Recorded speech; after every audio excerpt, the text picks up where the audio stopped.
Assalamualaikum warahmatullahi wabarakatuh. Sebelumnya perkenalkan, nama saya adalah Petrina Valda Maheswari dari NIM G0024224 dari kelompok B3, dan di sini saya akan mengerjakan referat anatomi di blok 2.2. Jadi, untuk pertanyaannya itu adalah menjelaskan mekanisme sirkulasi pada bayi dan sirkulatoria hepatika. Jadi di sini saya akan menjelaskan dengan secara tulisan terlebih dahulu. Jadi pertama itu kita bakal membahas tentang mekanisme sirkulasi pada bayi.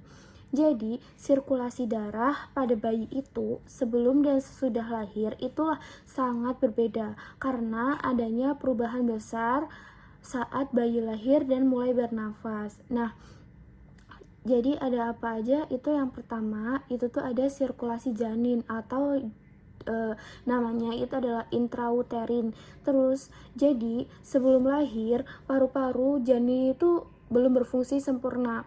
Nah, jadi belum berfungsi sempurna itu tuh belum sempurna untuk pertukaran gas. Kenapa? Karena janin itu dalam cairan ketuban. Nah, sehingga oksigen darah itu dilakukan oleh yang namanya plasenta. Nah, jadi kita bakal membahas struktur-struktur khusus pada janin. Itu ada namanya ductus venosus. Nah, jadi ductus venosus ini dia tuh adalah pembuluh darah yang menghubungkan vena umbilicalis langsung ke vena cava inferior. Nah, dia tuh melewati hati. Nah, selanjutnya itu adalah foramen ovale. Nah, foramen ovale itu apa sih? Itu tuh adalah lubang antara antrium kanan dan kiri jantung. Nah, di sini tuh dia memungkinkan darah melewati paru-paru yang belum berfungsi. Yang ketiga itu ada yang namanya adalah ductus arteriosus. Nah, jadi ductus arteriosus ini adalah saluran yang menghubungkan arteri pulmonaris ke aorta. Nah, di sini juga melewati paru-paru. Nah, selanjutnya kita bakal membahas tentang alur sirkulasi janin. Jadi, alur sirkulasi janin ini pertama dia tuh akan dioksigenasi darah dari plasenta masuk lewat vena umbilicalis.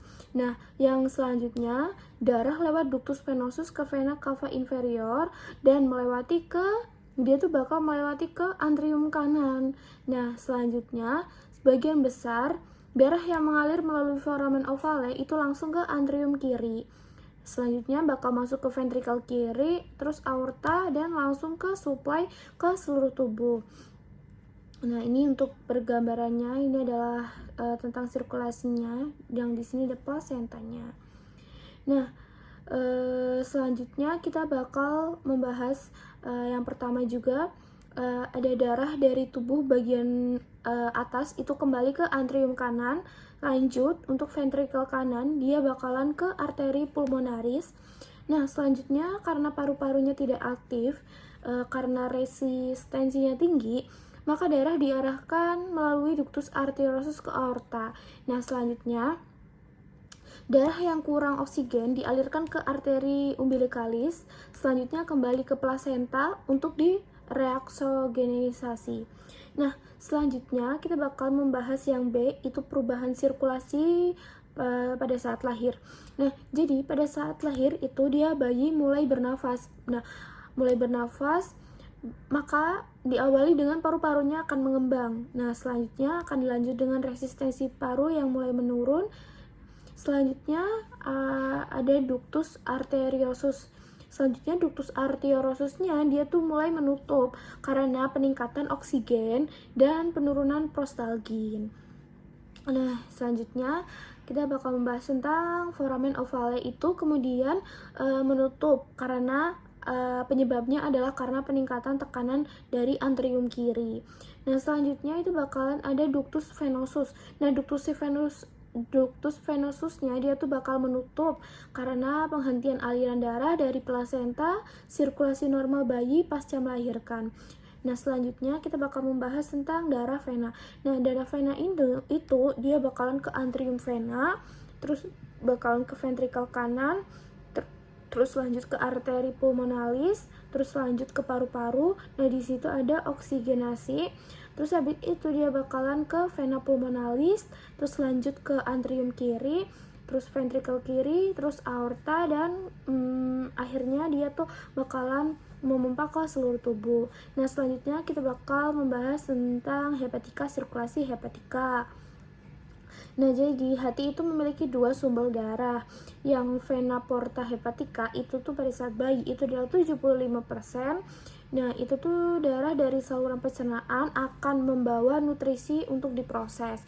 Nah, selanjutnya ada arteri hepatika, itu adalah 25%. Di situ darah kaya akan oksigen dari aorta.